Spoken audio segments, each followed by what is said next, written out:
ایک چھوٹے سے گاؤں میں نبیل نام کا ایک آدمی رہتا تھا۔ نبیل علم و فضل میں بڑا معتبر اور گاؤں میں دیندار مانا جاتا تھا، لیکن اس کی ایک بری عادت تھی۔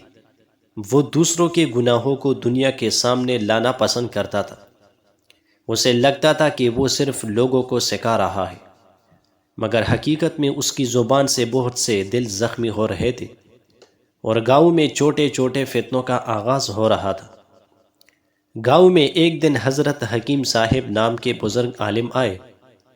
لوگ ان کی آمد پر خوشی سے نہال ہوئے۔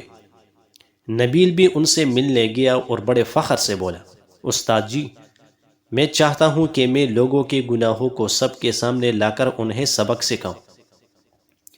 حضرت حکیم صاحب نے نرمی سے اسے دیکھا اور کہا، بیٹے، تمہیں یہ سمجھنا ہوگا کہ گناہ کو ظاہر کرنا بھی بہت بڑا گناہ ہے۔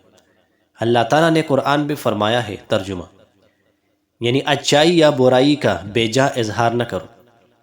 نبیل نے سر ہلایا، لیکن دل میں اب بھی ایک شک تھا۔ لیکن استاد جی، اگر میں نہ دکھاؤں تو لوگ کیسے سیکھیں گے؟ استاد مسکرا کر بولے، بیٹے، نصیحت اور رہنمائی کی سب سے بڑی طاقت حکمت، محبت اور نرمی ہے۔ جب تم کسی کو چپکے سے اور دل سے سمجھاؤ گے، وہ تمہاری نیت پہچانے گا اور اللہ کی رضا بھی حاصل ہوگی۔ یاد رکھو، دوسروں کے گناہ کو افشا کرنا شیطان کی چال ہے اور اللہ اسے پسند نہیں کرتا۔ یہ بات نبیل کے دل میں گر کر گئی۔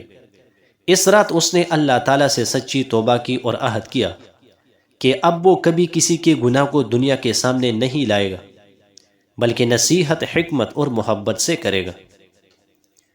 چند دن بعد گاؤں میں ایک واقعہ پیش آیا۔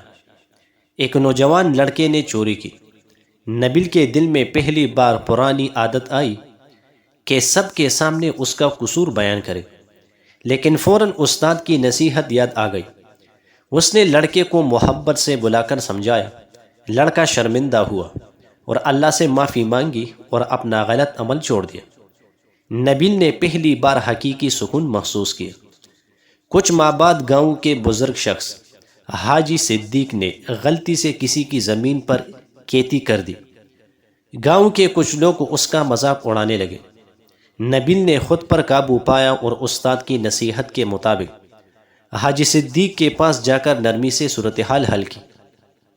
سب لوگ شرمندہ ہوئے اور گاؤں میں امن قائم رہا۔